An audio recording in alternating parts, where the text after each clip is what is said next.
Hey guys, my name's Edward. John Luke Chatham. My name is Matthew Renda. Hi, I'm Rahil. Hi, my name is Selena. Hi guys, I'm Harrison Amy. I'm Sebastian. My name is Anita. My name is Eddie Dicey. Hi, my name is Nathan Mock. Hello, I'm Jerry. My name is Lucas Ramsey. I'm currently a senior doing my undergraduate in mechanical engineering. Where we are right now is the office for Panther Racing, which is a student-run club here at Pitt focused around a competition through SAE. SAE is the Society of Automotive Engineers, which is an international organization because they want to best prepare students, especially college students, to go into the workforce, whether in engineering or otherwise. They do these collegiate competitions. What we do is part of one of those competitions. One of the first spaces that we have here is our shop. So in the shop, we do a lot of our hands-on work. So you can see here is the chassis that we're currently welding for this year's car. Other than the shop, the other space that we have is our office space. We're very fortunate to have this space as well as the hands-on space. So this spot we primarily use for composites. We're one of the only clubs on campus that does their own carbon fiber.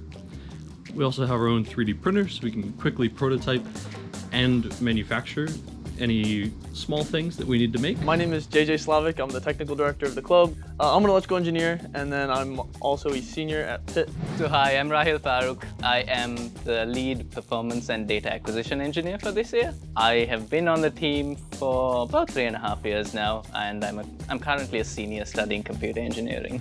I had no background in racing at all before I came to Pitt. The only background that I had was in high school. I did the first robotics competition, and I knew that I really liked design work and working with teams to really make a single goal. And when I came to Pitt, I was looking for something to continue that. I had very little interest in automotive stuff beyond just, hey, cars are cool. But now then coming here, it's really piqued my interest a bit. I did not have a background in racing before I came to Pitt. I kind of grew up on a more rural area, so I started driving a car since I was really young, which was really fun. Drove ATVs, dirt bikes, things like that. My brother got really into cars when he was 16. Him and a friend had won a competition where they designed a Lamborghini, and then it was actually implemented, and I think that really sparked my interest towards cars. So pretty much my whole life has been up the track. I've sort of grown up around cars. My dad used to race cars, so pretty much from a young age I was, around the shop getting my hands dirty. I also worked at a shop working on race cars.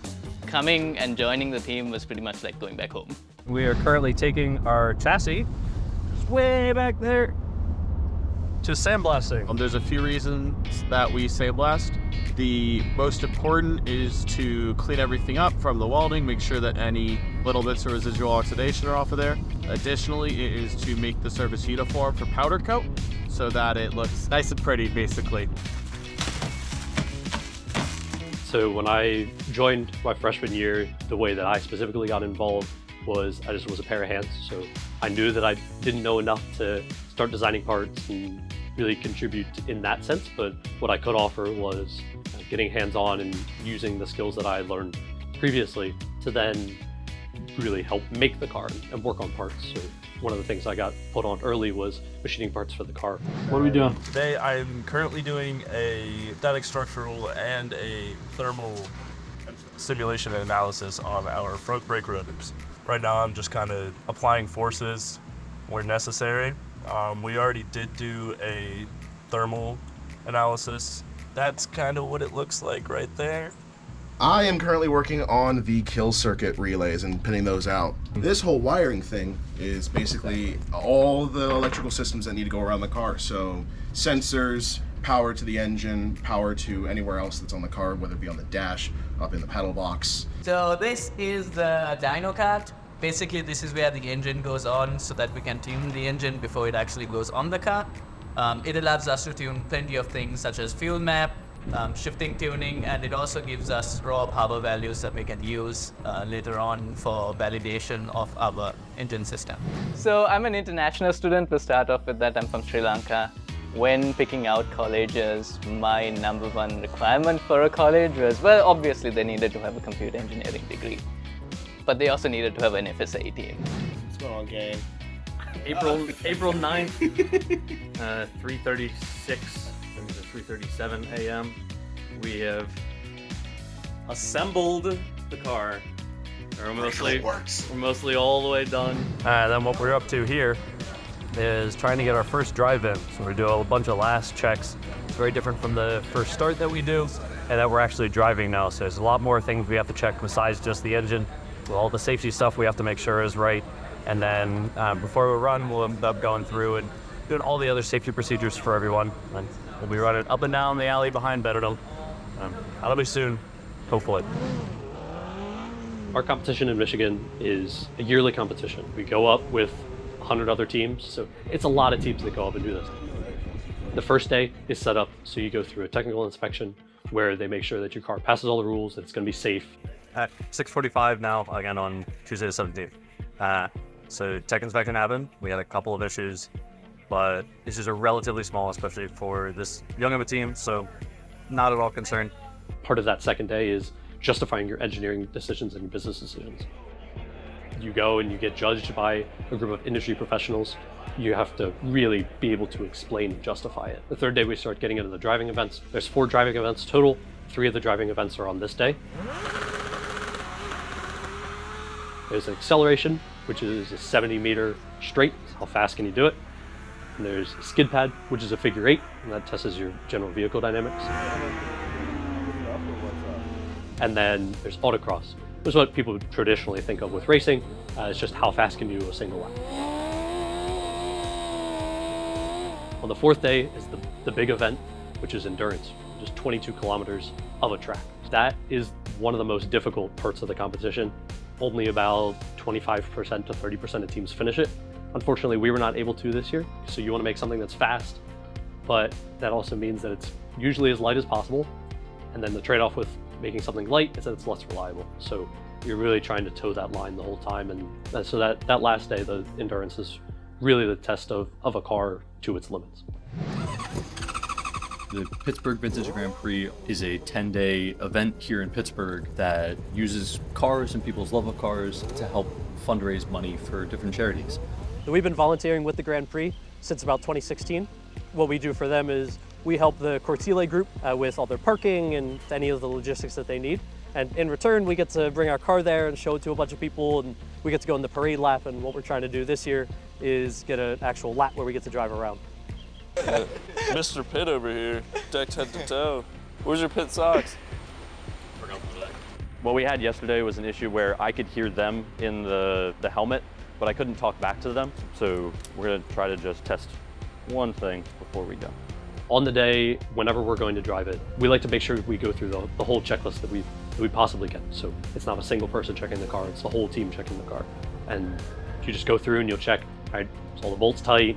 Would you have any leaks anywhere that we didn't see before? Are all the fluids at the proper levels? And then we make sure that everyone that's going to be out on the track knows what's happening, they know the hand signals, and then we make sure that the driver as well knows what route they're going, make sure everyone present knows what route they're going, so that way if something happens, then they will know. We're here with Lucas Ramsey.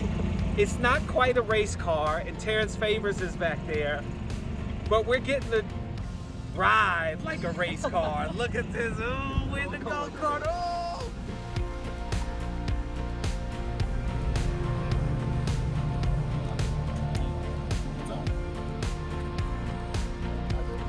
It's a little bittersweet because this is pretty much the last time I'm going to drive this car, and it has been, for me, the accumulation of 4 years, and I'm excited to get a last little hurrah on it.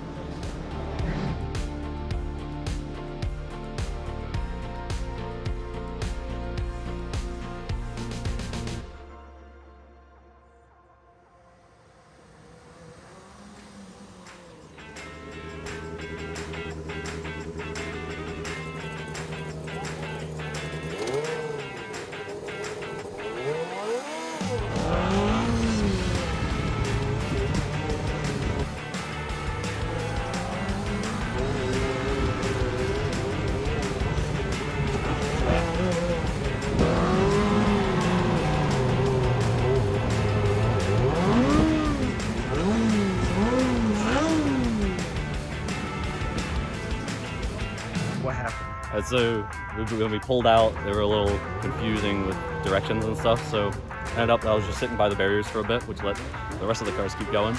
So Mirko and I had a decent amount of the track for ourselves, which is pretty nice. The parts that we did get were pretty good. The tight turns and stuff, so we were able to really push it.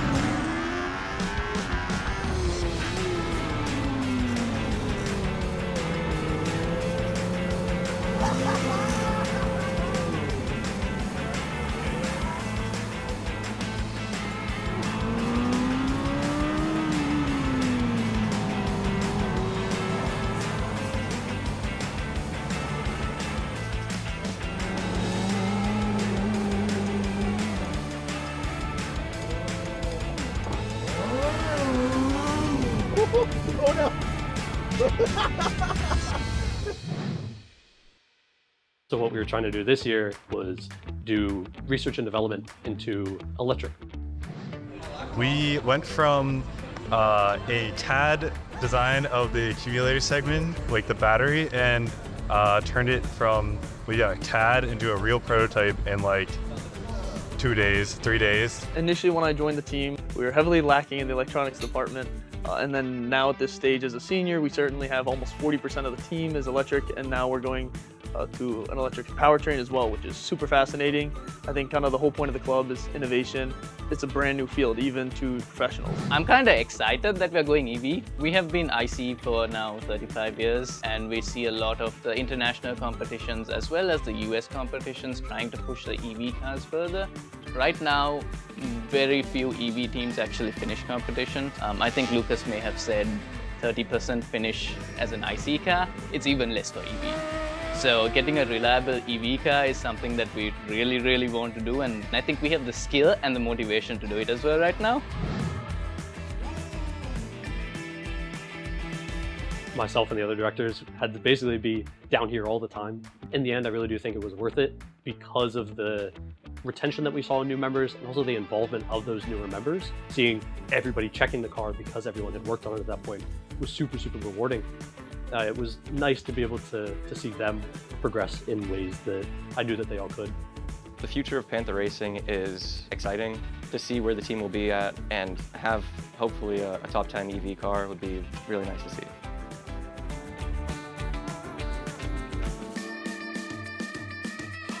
This year was a really good success for our team. This was one of the youngest teams that our team has ever had. 90% of our team members are within their first 2 years on the team, which is an insane statistic. Still, they're learning about this, they're learning about the applications of parts, how to properly design parts, and stuff that they just don't get in classes. So I'm incredibly proud of this team and what we were able to accomplish. The team environment is just immaculate, and I've just really enjoyed working on the team, and it's such a friendly environment. It's hard for me not to be here, 8 a.m. to 12 p.m. every day and just live down here because it's just such a fun time.